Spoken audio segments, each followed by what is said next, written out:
เมื่อนี้ก็เป็นวันเกิดเจ้าชายสุขำค่ะ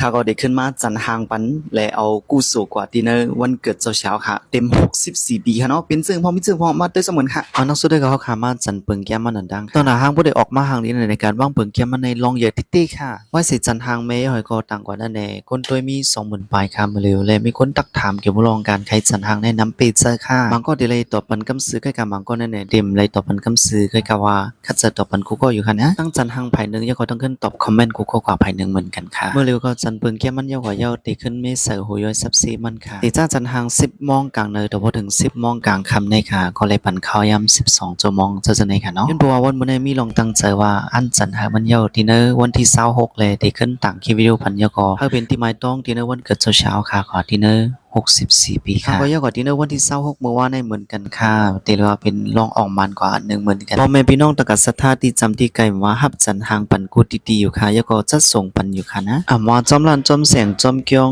จอมผาที่ซาจันนี่ก็ฮับจันปันเหมือนกันค่ะนะหางป้ายหางโลโก้ที่ซาจันนี่ก็ฮับจันปันเหมือนกันสังวันกูก็มีขอถามเพิ่มเติมใครฮู้เพิ่มเติมที่ซาจันไหนๆต้องทำมาทั้งสินโทคาก็อะไรเหมือนกันเหมือนก็คอมเมนต์บันตีนเตวิดีโอในก็อะไรเหมือนกันค่ะโอเคเฮาค่ะขึ้นสืบต่อกันจันหางกว่าเที่ยงค่ะก็เป็นขั้นตอนที่ไล่เจอยาวค่ะนะยันเปิงมันเป็นหูย้อยซับเซเล็กๆน้อยๆเอามาเป็นหมักตาคนตา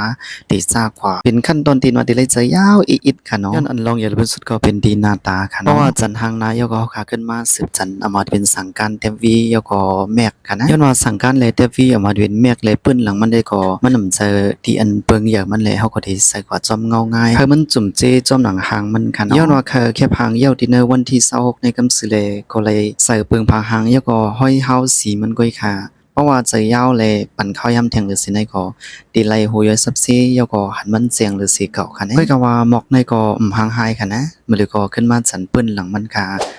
นั่นก็ได้เป็นแค่พังที่ออกมาค่ะครูก็ว่าพี่นือพ้องค่ะซึ่งจะว่า10คะแนนที่พันหลายคะแนนพี่น้องกูก็จะดีว่าด้วยคลิปในก็คอมเมนต์สาธุตั้งแต่คอมเมนต์ในเหมือนกันค่ะส่วนใจเคยจันทางที่จะในก็ฮับเหมือนกันค่ะนะซึ่งจะว่าใครด้วยปีต่างที่จะในก็ยินดีฮับตอนเหมือนกันค่ะนั้นก็ใครจะดึกทัดคำเทียมป้ายอยู่ดีในก็ยินดีฮับตอนใครสอนที่เคก็ยินดีฮับตอน